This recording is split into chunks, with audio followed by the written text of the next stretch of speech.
Good morning. It's Ayya Vimala, and I'm coming to you from Northern Illinois. It's Tuesday, March the 16th. We're back in winter mode for a few days.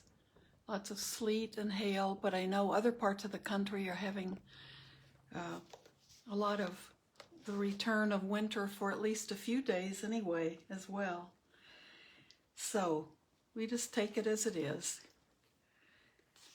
Today is, I wanted to read a little bit more from Ajahn Tejaniya's book, Dharma is Everywhere, or Dhamma Everywhere. And this book is just so wonderful to dip into. And it also gives us, I think, for me, it gives me lots of little areas that I can look at and check out in my daily life and use immediately. And I really enjoy that. And it stays, it's simple, it's to the point, it makes sense, and it stays with me and allows me to catch myself when he talks a lot about the defilements of the mind, and that's what we're trying to eliminate, and that's what leads us directly to Nibbana when we can do that. So it leads us to liberation. And that's that peace that we can get when our mind is not being jerked around. You know, when our mind is out of balance in all the little ways that human beings get out of balance. It's wonderful to just have these things pointed out in a way that is so gentle and meaningful at the same time and workable. And those are called defilements. But they're all the little glitches, I think, in our minds that we're happier with when we're not experiencing them. I think I will bring one of the list of what are considered defilements. You know, the lists are really long. Oh, Marianne is saying that her niece is having surgery today, and yes, we'll practice metta at the end and think of her and everyone else who's sick or in the hospital or just who needs good thoughts, good energy coming towards them. So I may have even read some of these pages before, but I just see them, and I'll share my experience. Well, I made it through the cats, and the cats and I think they officially like me now. They're much happier with my daughter, their real mom, and the weekend went well, and I never had an allergy attack. I had kind of an ongoing, really tight headache that I could take Tylenol for, and it really helped that. But I'm the person who used to I'd have to leave a room without even seeing a cat. I would know that there were cats somewhere, had been recently or were currently living in that house. And I didn't even use my inhaler, my asthma inhaler, the entire time the cats were with me. So that was kind of a miracle in my life. So now I have a feeling I'm going to be the designated cat sitter if my daughter has any trips to be away after the pandemic. So I don't know what I've gotten myself in for, but the cats were lovely. And the thing that is, if you're a dog person or a cat person, the thing about cats is they can go anywhere. Nothing is safe. Nothing is off limits to a cat. It wouldn't have surprised me to look up and see one of them walking on the ceiling. So it's worse than little children, you know. I could tell that one of the cats, I knew if he had enough time, he'd figure out how to open the door to the oven because he was that curious, and he could easily get up on counters. That's nothing for a cat. And I've always been a dog person, and I prefer small dogs with short legs, like Scotties. So they don't They have to have little steps to get them up onto the sofa as they get older, so that you don't worry about things on counters. So cats are pretty amazing, and they're great. They're good company, but you have to be so vigilant. Cats. My daughter said, "Yeah, Mom, that's why they say that cats that humans think they own cats, that the cats know they own their humans." So I made it through that with success. But I'd like to share a little bit with you. My mom is doing well physically in assisted living in Tennessee, very close, maybe 10 minutes from my brother, my younger brother. So he takes care of her, things that he can bring to her, and he's right there. And I talk to her every day and visit when I can. So what we're seeing with my mom, who's 96, so this has been a difficult year for her, and her vision she's pretty much completely blind now.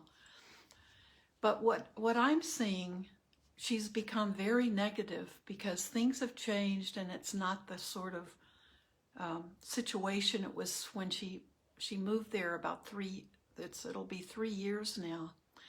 And the staff is wonderful, and they had a lovely dining room, and I enjoyed eating meals with her when I was there, and it was set up very nicely. And it's a beautiful space, and she has 2 rooms and very close to everything.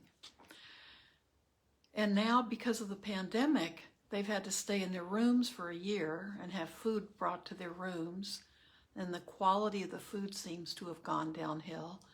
And now they finally, as of this week, people have been able to go, as of Sunday, people have been able to go back to the dining room and eat.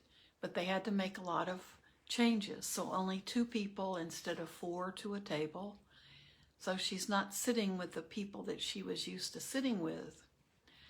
And they all kind of knew each other, and who could see and who could hear and who could read a menu for them. And they just bring people in and find a place for them, because the tables only have 2 people at a table, and a lot of their systems are completely different in the dining room. And it's very stressful for my mom, and the food, she thinks, is not only not improved, but it's gotten worse. So what's coming out in my mom is a lot of negativity.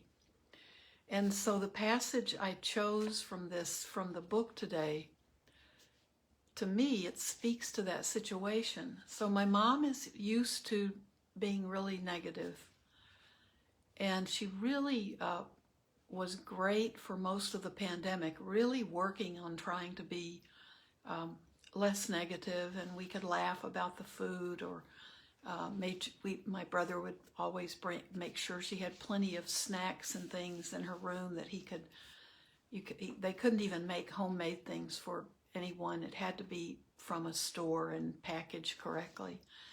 But he made sure she always had snacks, so if the food was bad, she had things that she liked to eat available. But now it seems like my mom's hit a point where her tolerance for things is just gone. And so everything is something she's negative about, down to her compression socks she needs to wear. Now they're too tight. And everything is coming out in a negative way. And my brother and I, who are in contact with her, all the time, we're feeling the impact of that. It's something that we know from being my mom's children, that it tends to be her go-to bad place, just very negative. So if we have a suggestion about something that maybe we could help with or send her, or could we talk to someone for her, she's so negative that she can't even take any of that in. And so we were talking about it on the phone. My brother and I are texting each other. And so when we both get kind of overwhelmed with things, we can talk to each other and kind of buck each other up. And I realized now is the time that, we're not going to change her. And it may just be the time where we have to listen and just love her, because it's difficult. It's difficult to see how negative she can be. And it takes us back to growing up as kids when that negativity had a lot of impact on our daily lives. And we both felt that that's a quality that we learned from her, that we grew up with having to deal with as adults in a lot of situations, and never sure if we've been able to go beyond that. So when I looked at this part that I want to read today, I may have read this to you just recently. I'm not sure. I don't think so, but it spoke to me, because the things that my mom is 96. I don't think she's going to change. And she has her moments when she can be,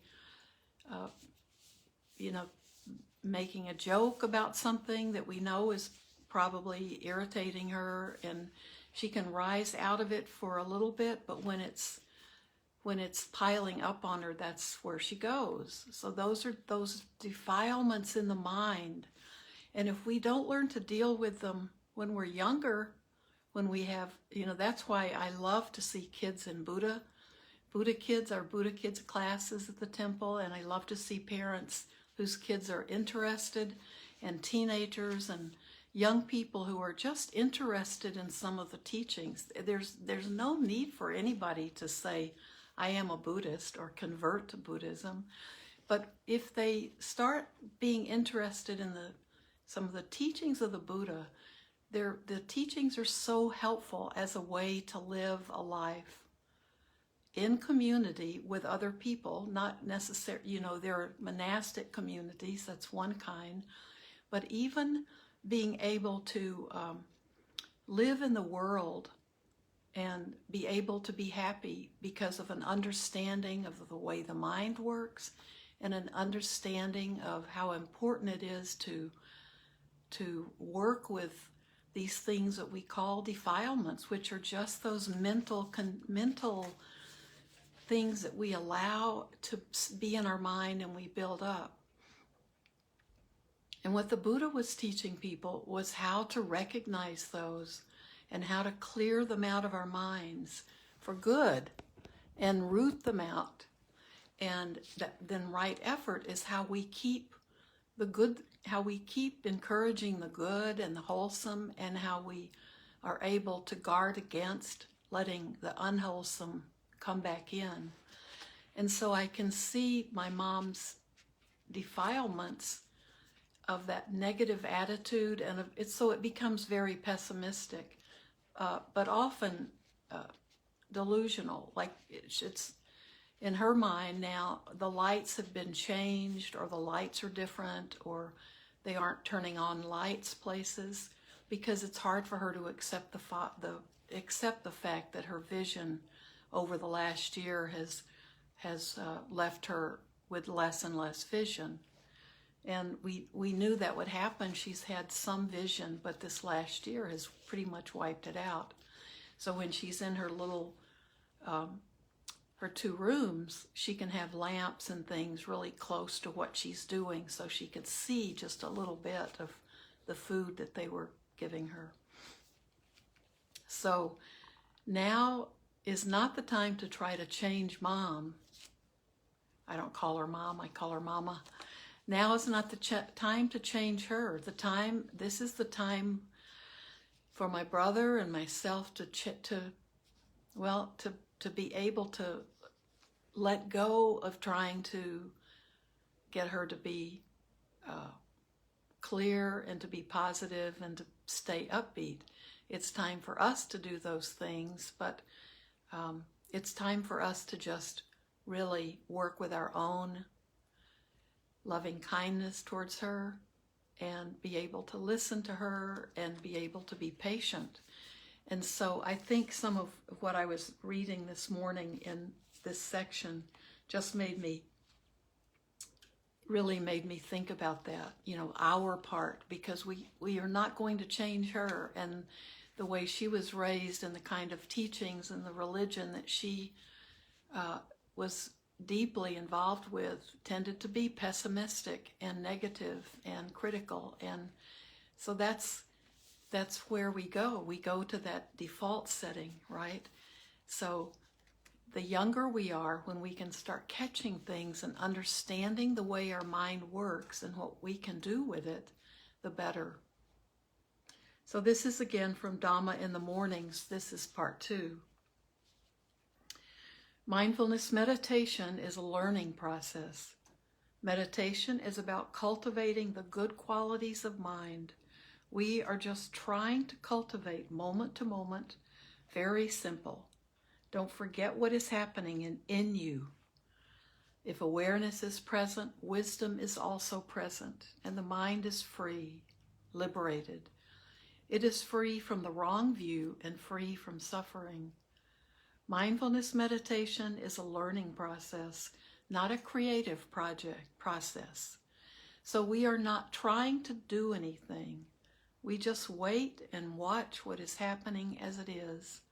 Not wanting, no expectations. We just practice simply and continuously. We are not trying to make something happen, to resist anything, or to make anything disappear. We are not trying to create something. We are in the present moment, just staying in the present moment by being awake, knowing, and aware. Checking the attitude. We check our attitude first before we meditate. What attitude, what background ideas do you have when you meditate? Do you want anything? Do you expect anything? Why are you meditating? Why are you being mindful? We want to understand. That is why we are watching and learning. We are not trying to control anything. We are not trying to create anything. We simply want to be in the present moment, awake, alert, aware. Check your state of mind. Check your quality of awareness in the observing mind. Is it tense or relaxed? What attitude do you have? Is the attitude right or wrong? Very often you need to check your attitude. When you're checking your mind, awareness is already present. Only reminding and checking is enough. Just check your effort, energy, and quality of mind. How do you feel when you are mindful? Wait and watch very simply with the right attitude. You don't want to control the experience. You don't want to change the object or experience. Whatever is happening is not your responsibility. Your responsibility is right attitude and checking if awareness is present or not, and that it is moment to moment. Check, learn, and have interest. And I'll read just a tiny bit more. Interest in the activity of the mind. If the mind doesn't want anything, it is peaceful and relaxed. Think about it as it is. Try to have interest in the activity of the mind. The mind knows, the mind is paying attention, and the mind feels. The object is not very important. Don't go looking for it. Take care of the quality of your mind. Check the quality of your mind. What attitude, what idea, and what states of mind are there when you meditate? Take care of your awareness and maintain your awareness. Don't attach to anything. Don't resist anything. So how do you do this? If you don't have the right attitude or the right idea, the mind will always attach to something or resist something. The mind never rests. The mind never rests. If you don't have wisdom, you can't go the middle way. When you use wisdom, right attitude, right idea, and right thought, The mind follows the middle way. With equanimity and understanding nature as it is, there is no problem. At that time, you can learn more deeply. Don't forget to think the right way, have the right information, right idea, and right attitude. What are you doing now? What is the mind doing? What is happening in the mind? Whatever is happening, everything is okay, no problem. Let it be. Stay with the awareness. In the present moment, we are trying to be awake, alert, and interested. We are not trying to go anywhere. We are not trying to get anything. We only need to have right view, awareness, and interest. Experience is happening and objects are happening all the time. Whatever is happening is not our responsibility. It is as it is. Our responsibility is to think the right way, to have the right attitude, and to be aware continuously. Right thought is very important. Right attitude, right thought means perceiving everything as nature. Object is object. Everything is nature. Nothing is a problem. We want to know and we want to understand nature as it is. Nature or reality. You can interchange those two. Check your energy. How much energy do you use? If you use too much energy, the mind becomes tense. Are you sure awareness is present? If you can see awareness, awareness is surely present. We are not trying to get something. Meditation is cultivation of awareness moment to moment. We don't use too much energy, focusing, penetration, or concentration. Just remember in the present moment. If you don't want anything, the mind is very peaceful. So, I just think that's wonderful. For me, just seeing, just reading this, even if I've read it over and over, it's so helpful for the present moment experiences that I'm sitting every day talking to my mom. It's a perfect example. And it is what it is. No one's creating her experience. And what I'm experiencing is seeing how she's experiencing her experience. And there's really, I can feel my mind get tight, and I can feel when I'm really wanting her to be able to change something or to hear my advice or to try to say something to make her feel better. And it's better for me just to listen and just to keep loving her and remember how important she's been in my life.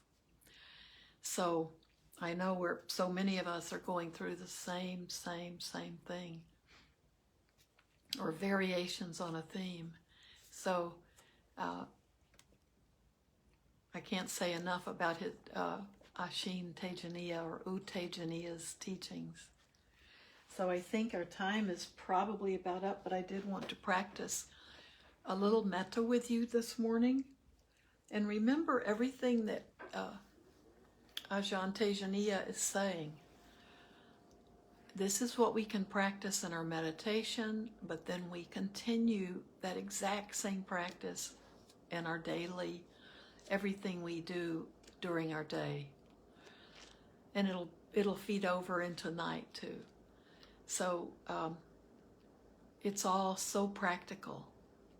This is how we sit when we meditate, but when we get up, we're practicing exactly the same thing.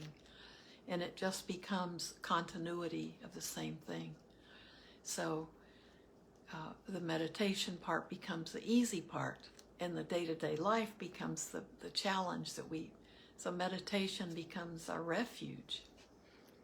and where we can go back to train a little bit or to see something a little more clearly, because we've found we're in a special place. But our job is when we get up and go about our day. But let's practice, and especially we'll begin with ourselves with metta, simple metta practice, and then let's extend out to anyone else that we know who is suffering or going through surgery or something where we want to send out our best thoughts for anyone that we know. And let's just begin by saying those words, the simple metta, just saying to yourself first, and then we expand it out. May I be happy. And because of COVID and because of what we've been going through for the last year, it's certainly fine. It's really good to add, may I be happy and may I be safe. Those are just the wishes that we're sending to ourselves. And that happiness we can develop, and we find that true happiness through our practice. And feeling safe is when we can do everything we can to be safe, and sending good wishes to ourselves that we stay in that safe category. So just say to yourself, may I be safe, may I be happy.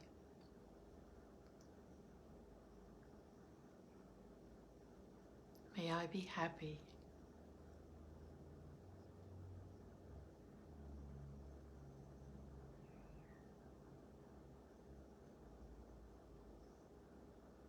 May I be happy.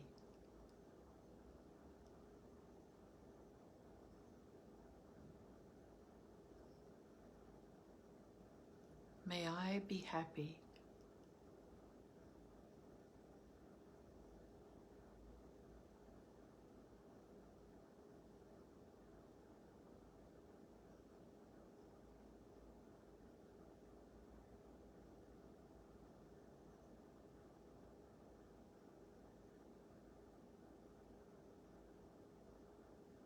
May I be happy, and may I be safe.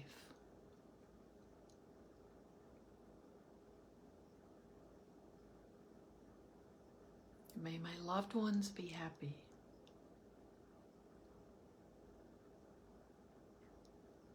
May any of my loved ones who are sick, who are undergoing surgery, who are recovering from illness,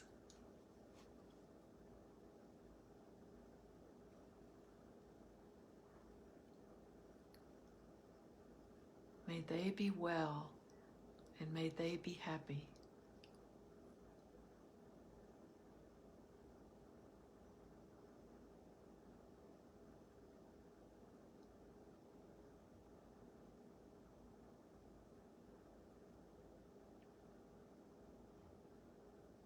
And may anyone, any living being who is suffering, may they be able to understand the causes of suffering, and may they be happy.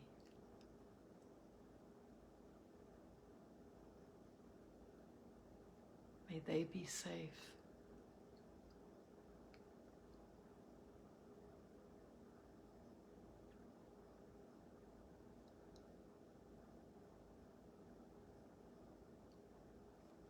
Now just allow this quality of loving kindness, of goodwill, allow it to radiating out from you, just like the sun sending out rays of light and heat. Allow goodwill to radiate out from you in all directions, with no end, no boundaries, leaving out no being, sending goodwill to all living beings, human and non-human.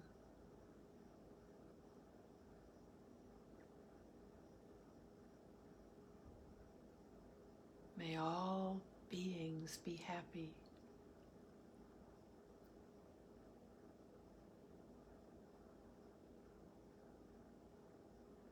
May all living beings be happy throughout the universe.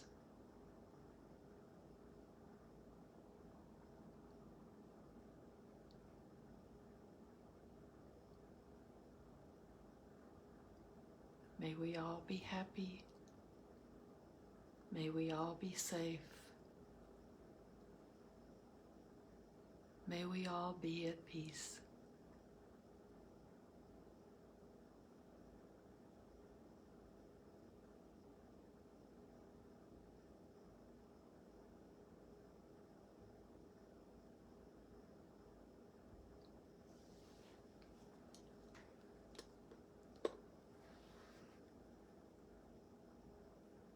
I'll see you tomorrow. Not tomorrow. I'll see you Thursday. And I hope you have a beautiful day.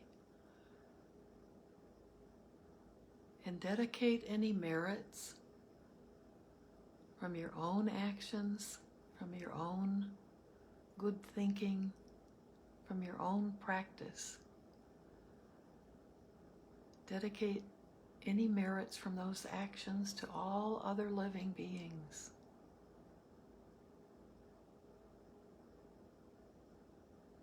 Thank you.